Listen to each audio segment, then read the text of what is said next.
Good afternoon, everybody, and happy Friday. Welcome back to the weekly market analysis for the week ending June 2nd.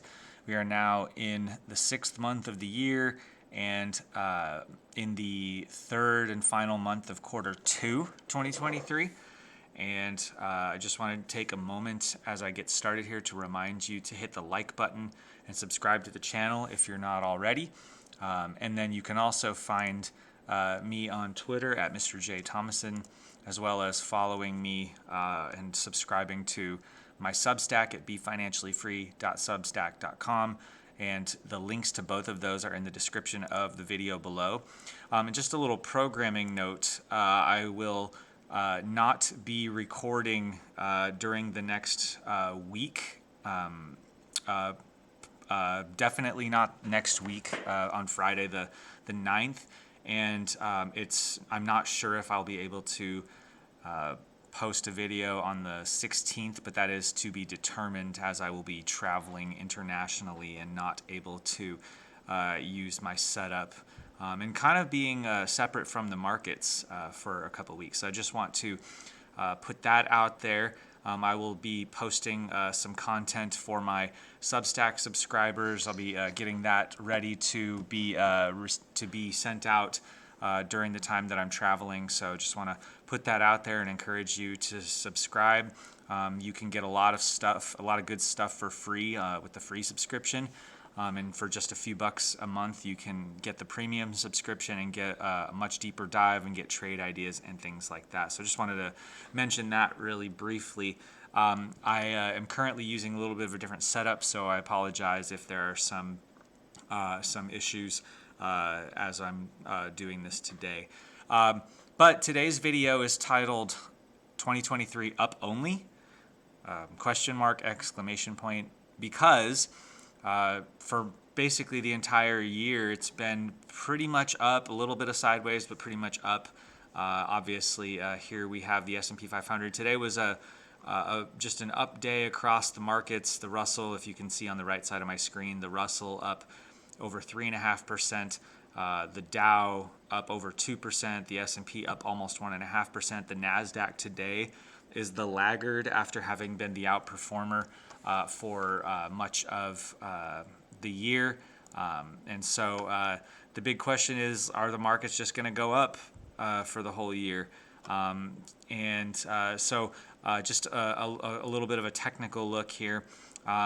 Obviously, we had some news this morning, some economic data, the payrolls report, which beat expectations in terms of the establishment survey, but also was actually, I don't even know if the CNBC article has it, but it was actually down month over month when it comes to the household survey. You saw a rise in the unemployment rate to 3.7%. That's up from 3.4% last month. And then I'm trying to remember if there were some other things. The average hourly earnings rose 0.3%. And then a small decline in the average weekly hours.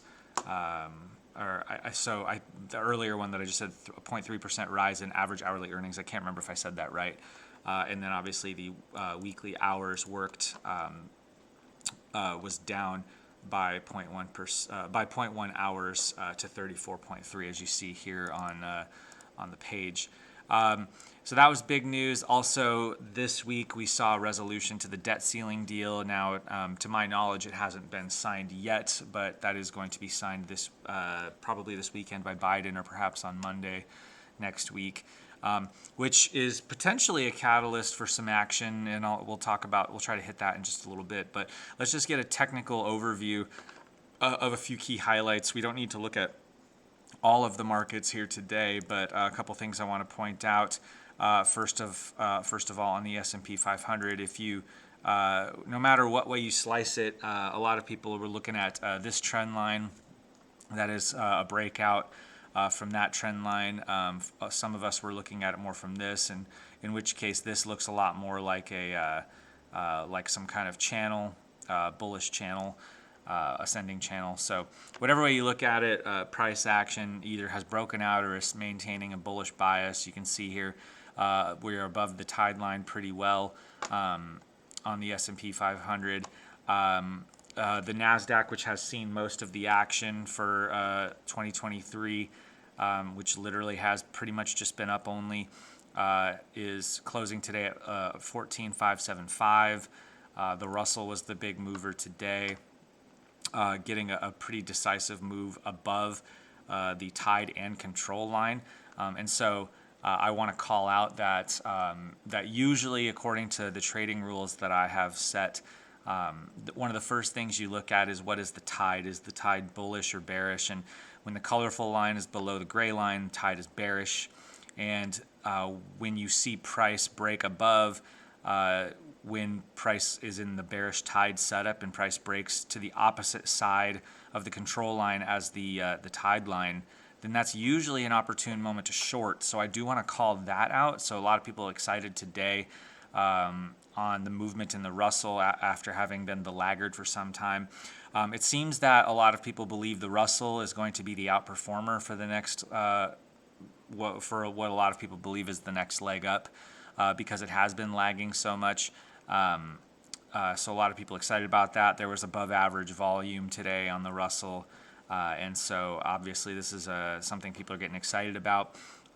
But there's a lot of technical damage that needs to be repaired before we can get really super excited about the Russell. But I do want to call that out. The dollar had a pretty good up day after pulling back the last, I would say, across the week. Definitely yesterday.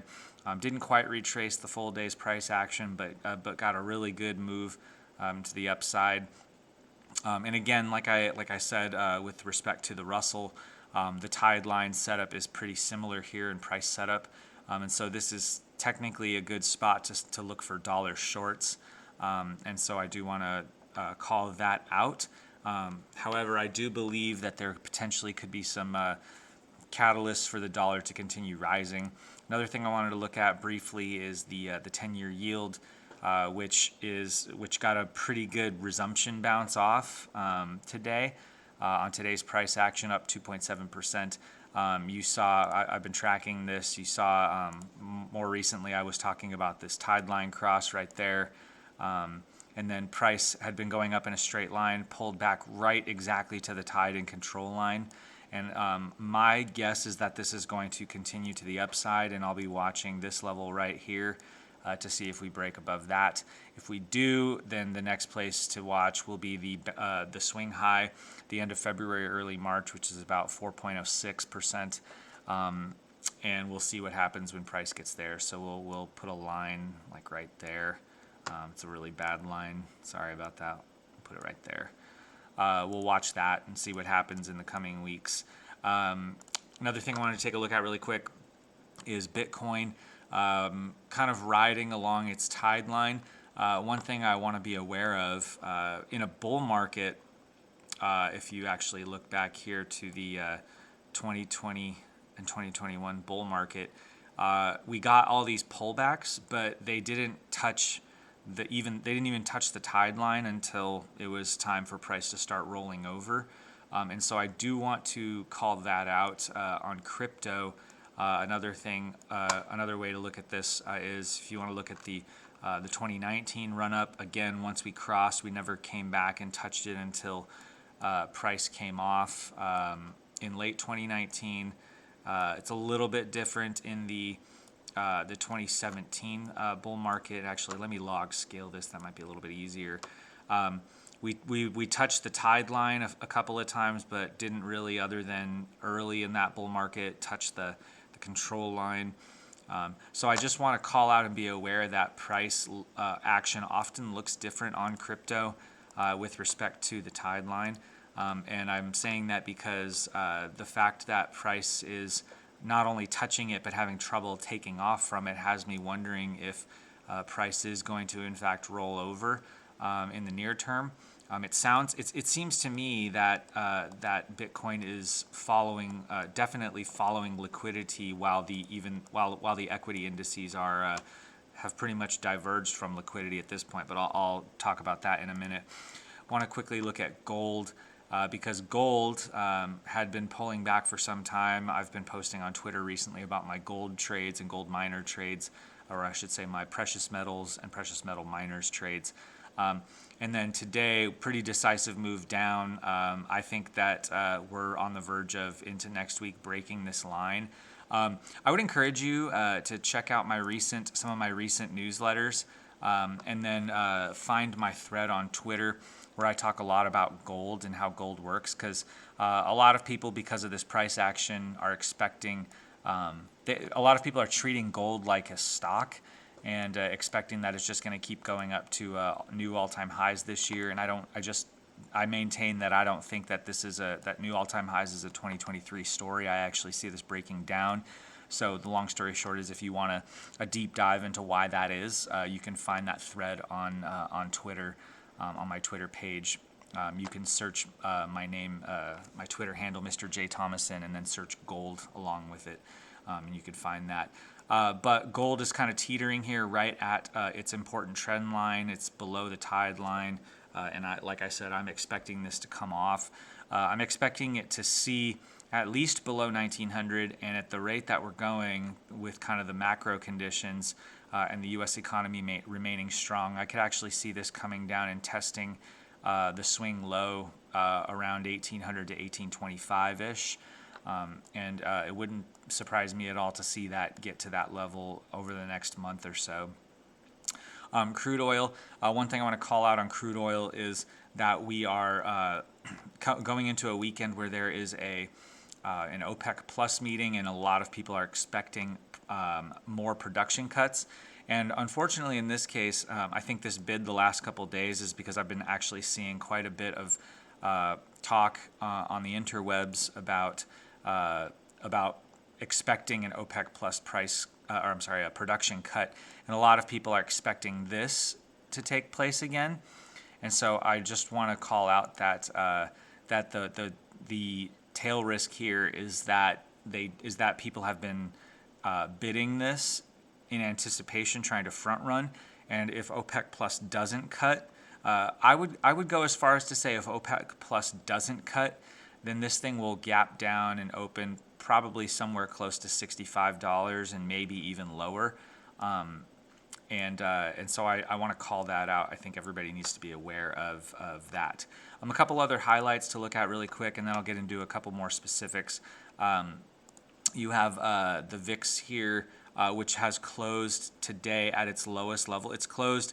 It didn't even close at all this way in 2021 or early 2022. We actually haven't seen this closing level on the VIX since just before the March 2020, or the February into March 2020 stock market crash. And that's not me saying that we are going to crash, because you can actually see going across 2019, the VIX got down close to the 11 and 10 level. In 2018, which had a big drop at the beginning of 2018, and then a 20% drop in the markets at the end of 2018.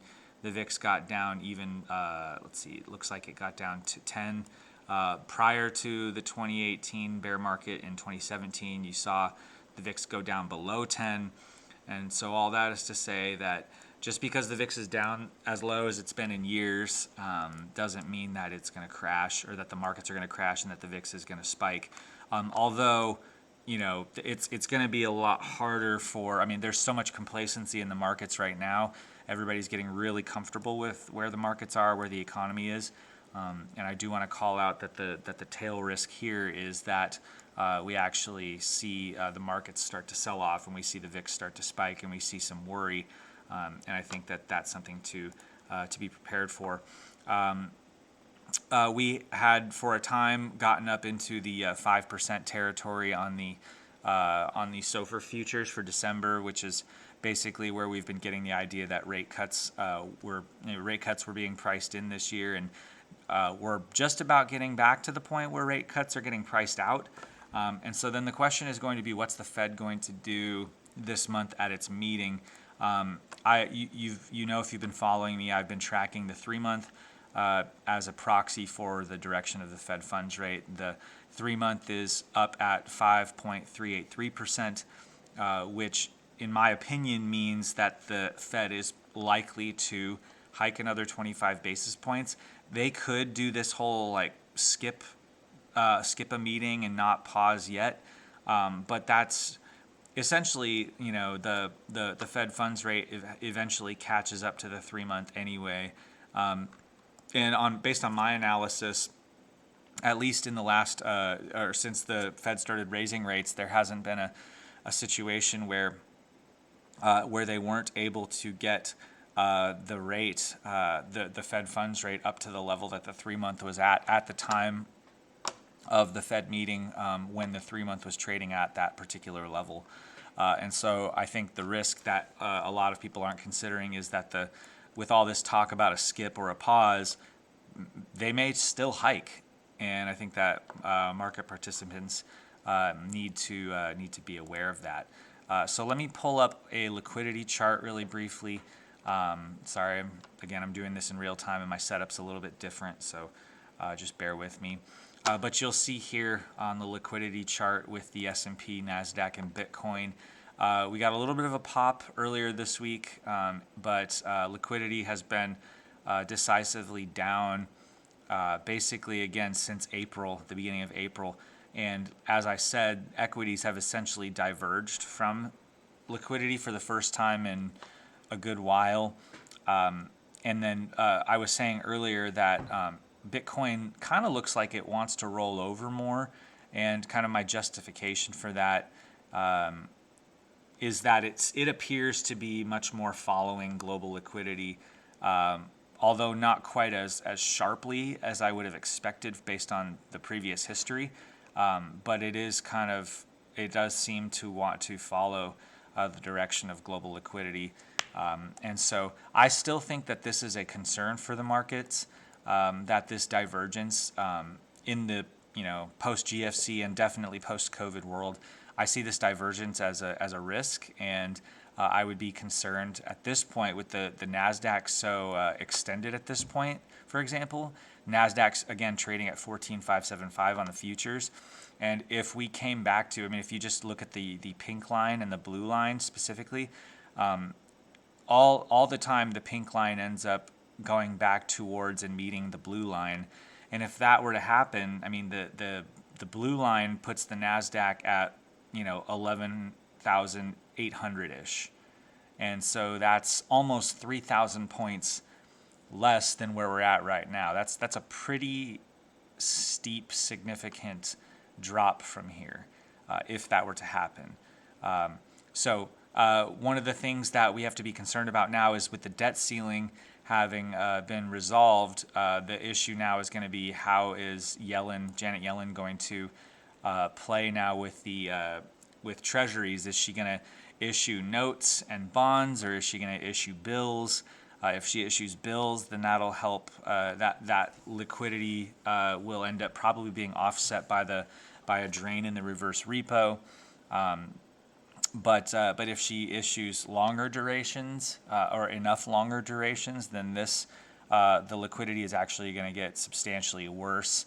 And then the other side of that equation is that we've been hearing some rumblings from China that they're putting together a package to support the economy. And so if that involves any substantial liquidity injections, then that obviously can take this blue line and turn it back to the upside. So those are risks to the left tail and the right tail that you want to be able to call out. And then I want to show you briefly my risk overlay. I've been making some modifications to this chart. And basically what you're looking at is the chart is overlaid based on these 5 proxies.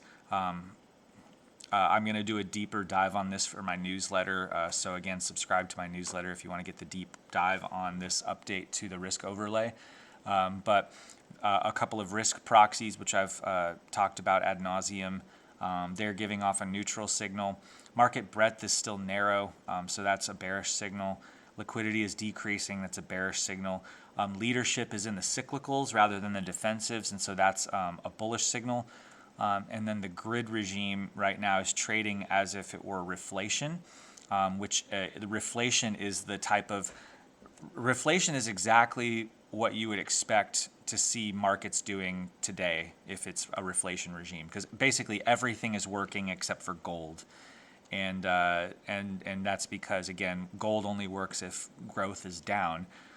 But reflation is typically the easiest regime to make money in because, like I said, everything works. It's like you just buy and you close your eyes and buy, and it goes up. So right now we've been in a little bit of a reflation regime.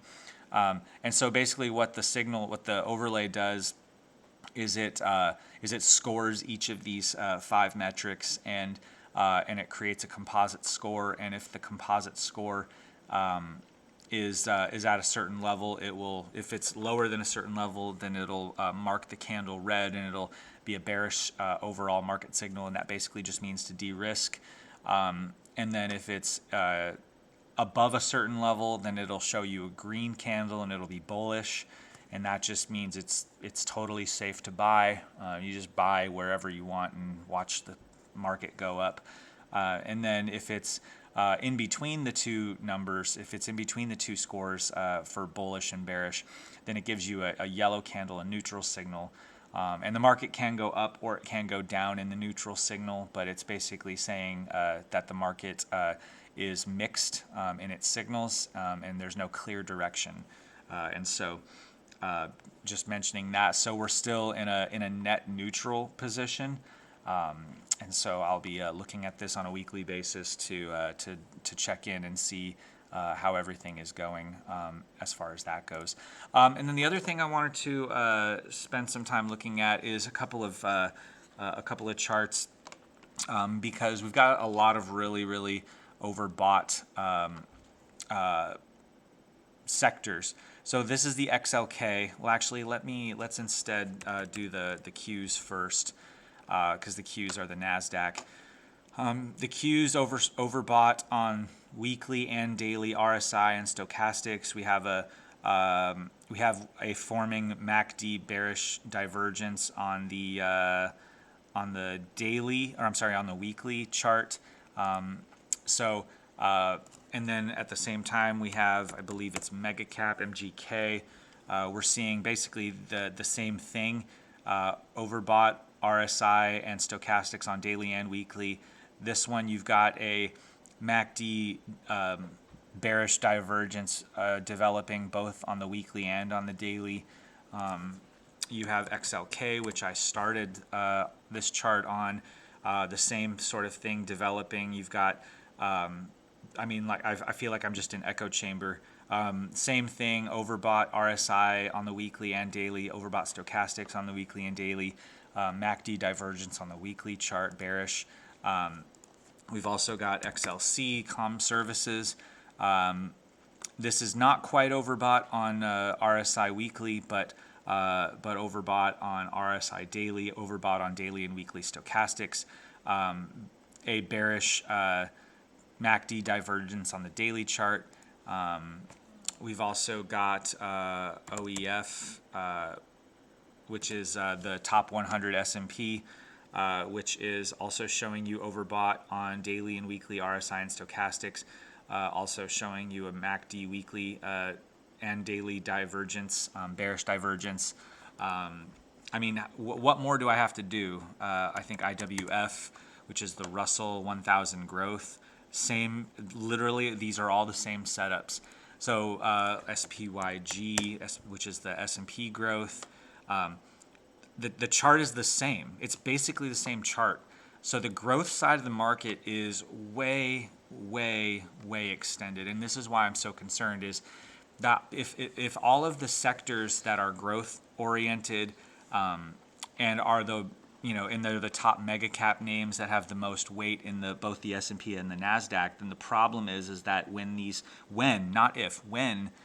pull back, it's going to cause a pretty significant market decline, most likely, unless the other areas, the other sectors of the market perform very strongly. So that's just something I want to call out. So I guess to answer the question that I posed at the beginning, is 2023 going to be up only? No. I suspect still that the danger, I'm not telling you to go out and short the market today, but the danger is that we're going to get a pretty fierce correction. So as hard as it is to resist the temptation, you got to sit on your hands if you haven't been in the market. on the long side. You just have to sit on your hands because it's too dangerous to, and you'll lose money, a lot of money trying to FOMO in here.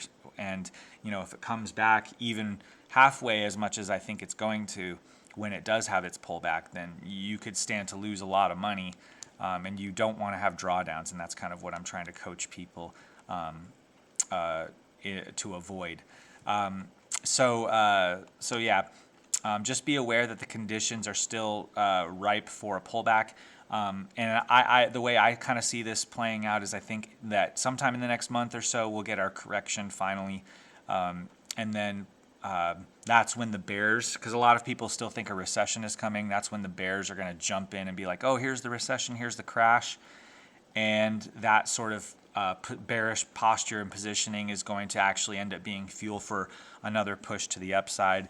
And then I think by the time we get into late Q3 and early Q4, I think that's when the data is going to start deteriorating to the point where the markets are actually going to start freaking out really about recession. And right at the time where everyone starts to think recession isn't actually going to happen anymore is exactly when the data is going to start deteriorating, and that's going to have to start getting priced back in.